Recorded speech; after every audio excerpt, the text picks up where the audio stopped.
सभिनि खे अस्सलाम वालेकुम। GSN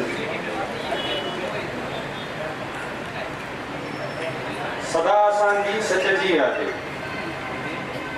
सदा असांजी सचजी आहे, जुग जुग जीअंदी रहंदी सा, कूड़ सां आहे जंग असांजी, हर हंधि हलंदी रहंदी सा। अॼु असां सचाई जे सफ़र कंदड़, सचाई जो दर्स ॾींदड़ असांजो पंहिंजे महान कवि शाइर, महान कवि अदीब, PTV जो प्रोड्यूसर, क़ौमी रागी साईं बेदर मसूर साहब सां शाम लाहे रहिया आहियूं। ऐं सम्झां थो हिननि इहे जेके बयानु कयूं ऐं इन खां पोइ तमामु घणियूं ख़ूबियूं आहिनि बेदर साहब जन में, पर हिकु ख़ूबी जेका मां सम्झां थो त घणनि माण्हुनि जे साम्हूं न आहे अॼु ॾींहं ताईं, उहा बेदर साहब जन जी समाजी शख़्सियत आहे, समाजी ख़िदमतूं आहिनि जेके गुज़िरियल 25 सालनि खां उन्हनि सचल ॻोठ में असां सां गॾु जेके आहिनि समाजी ख़िदमतूं ॾिनियूं आहिनि, असांजी सरवाणी कई आहे, असांजी हिमत अफ़ज़ाई कई आहे, असांजी मदद कई आहे। ऐं सम्झां थो त बेदर साहब जे शाइरी ते, हुनजे अदबी पहलू ते, हुनजे प्रोड्यूसर, सीनियर प्रोड्यूसर PTV जे हवाले सां असांजा सीनियर दोस्त आहिनि, उहे ॻाल्हाईंदा। ऐं मुख़्तसिर कुझु पॉइंटूं अवांजे याद उहे थो रखां जेके साईं सचल ॻोठ जे हवाले सां समाजी ख़िदमतूं अंजाम ॾिनियूं। सचल ॻोठ हिन इलाइक़े जो मॉडर्न विलेज 88 जे सिंधी महाजर क्राइसिस जे खां पोइ आबाद थियो, 88 में उहो आबाद थियो। के क़ौमी जंगियूं, क़ौमी नुक़सान हूंदा आहिनि, पर उहे क़ौमी फ़ाइदा बि ॾेई वेंदा आहिनि। तीअं असांखे इहो थियो त सचल ॻोठ जे नाले में हिकु सचल ॻोठ ठहियो ऐं अॻिते हली ही पूरो इलाइक़ो सिंधी माण्हुनि जी आबादी बणिजी वई। उन सचल ॻोठ में बेदर साहब जन शुरूआती दौर में ई अचे आबाद थिया ऐं पोयनि ॾींहंनि में काफ़ी तबसरनि में, अख़बारनि में साईं जी कार 74 मॉडल वारी जो ज़िक्र हलियो त साईं खे असां उहा ॾिठी आहे, पर साईं खे असां सचल ॻोठ जे बिजली जे कमनि कारनि में असांखे पंहिंजी पुराणी फोक्सी ते खणी हलंदे बि असांखे उहो यादि आहे। उन फोक्सी ते वेंदा हुआसीं ऐं सचल ॻोठ जी बिजली असां हासिलु कईसीं। फलाही प्लाटनि ते कुझु क़बाइली सरदारनि ऐं फ़ौजी ऑफिसरनि कब्ज़ा पे कया।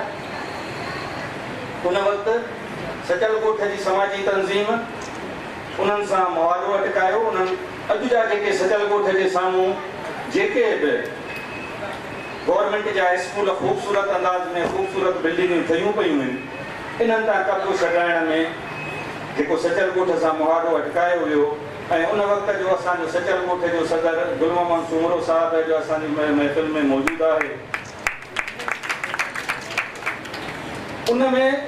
उन वक़्तु उन्हनि क़बाइली सरदारनि खां असां पंहिंजा फिलाही प्लाट बचाइण जे लाइ, उहे स्कूल वारा प्लाट हुजनि या कोई ते जेको ग्राउंड आहे उहो, या उते जिथे लाइब्रेरी ठहियलु आहे, जिथे मेडिकल सेंटर ठहियलु आहे, इहे प्लाट बचाइण जे लाइ असां रातियूं जागी चौकीदारियूं ॾिनियूं। ऐं उन में बेदर साहब जो इहो रोल बि हुयो त राति जो बेदर साहब डबल बैरल बंदूक खणी ऐं पटो जेल सां ॿधी अची असां सां गॾु वेहंदो हुयो ऐं असां साईं खे चवंदा हुआसीं, साईं तव्हां त ॾींहं जो ई काफ़ी महिनत कयो था, असां सां मुख़्तलिफ़ ब्यूरोक्रेट्स ॾे हलो था, कयो था, राति जो तव्हां आराम कयो।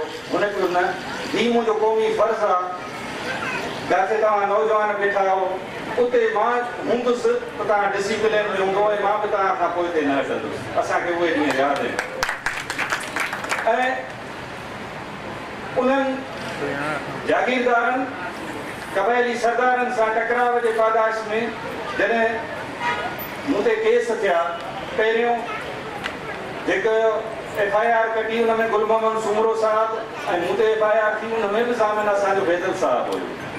छो त सचल ॻोठ जे कंहिं रहवासी वटि पंहिंजी प्रॉपर्टी कान हुई त उहो को ज़ामिन ॾेई सघे, उन वक़्तु इन बुनियाद ते थियो।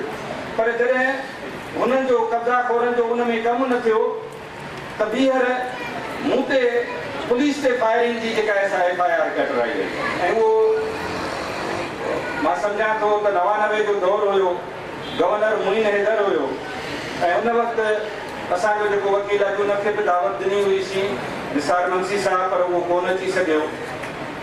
उन जॾहिं उन चयो त भई हीअ ज़मानत अचनि जी तुंहिंजी क़तल गिरफ़्तारी ज़मानत थियल आहे, हीअ ज़मानत ॾुखी थींदी, तूं जेल वञण जे लाइ तयारु रहिजांइ ज़हनी तौर ते। मूं चयो ठीकु आहे साईं, मां तयारु आहियां। पर जॾहिं कोर्ट में वियासीं ऐं छो त मंसी साहिबु चयो त जेको जज साहिबु आहे, असिस्टेंट जज आहे, उहो बि ॾाढो सख़्तु आहे। साईं ठीकु आहे, सभु क़बूल आहे, पर असांखे साम्हूं त वञिणो आहे। उते जंहिंमहिल पहुतासीं त मुंहिंजो ज़ामिन तौर ते वरी बि बेदल साहिबु हुयो ऐं जज साहिबु ॾाढी सख़्ती सां पुछियो त भई हिन जे हक़ में बि बेल थियल आहे ऐं वरी बि हिन पुलिस ते फायरिंग कई आहे। भला ॿुधायो हिन जो ज़ामिन केरु आहे? त बेदल साहिबु ॾाढो फिल्मी अंदाज़ में दरवाज़े खां अंदरि ईंदे चयो साईं मां ज़ामिन आहियां। त सीशन जज साहिबु सिंधी हुयो, उनजा मूंखे अॼु उहे लफ़्ज़ यादि आहिनि त साईं सच पाण हली आयो आहे त असां केरु आहियूं इनकार करण वारा। सो साईं जो इहो पहलू आहे जेको आउं सम्झां थो त घणनि दोस्तनि खां ओझल हुयो, अॼु मौक़ो मिलियो आहे ऐं मुक़रर बि घटि आहिनि, त मूं सोचियो त भला हिन मौक़े जो फ़ाइदो वठी वञिजे।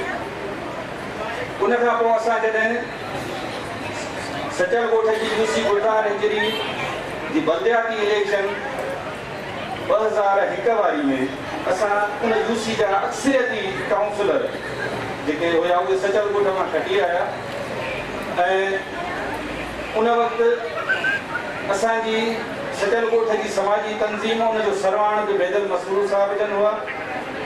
यूसी जा अक्सरियती काउंसलर खटी अचण जे करे टाउन वारनि जेके टाउन ते नाज़म थियणु चाहिनि पिया उन्हनि असां सां ॻाल्हियूं कयूं ऐं उन्हनि ॻाल्हियुनि ऐं पंहिंजे काउंसलरनि जे ॾढ ते असां उन्हनि सां जेके शयूं रखियूं उन्हनि में असांजी भेण साईं जी वञी अदी बीना मसरूर साहिबा गुलशन इकबाल टाउन जी काउंसलर बणी ऐं सिर्फ़ु काउंसलर इन लाइ न बणी ऐं उन वक़्तु काउंसलर बणजण खां फौरी पोइ साईं जी इस्लामाबाद ट्रांसफर थी वई ऐं अदीअ खे जेके फिलाई कम मिलिया त बेदल साहिब जन उन्हनि खे चयो त तूं उनायत सां राब्तो कजांइ, जिथे जिथे हू चवनि उते उते उहे कम कराइजो उन्हनि जे सलाहनि सां।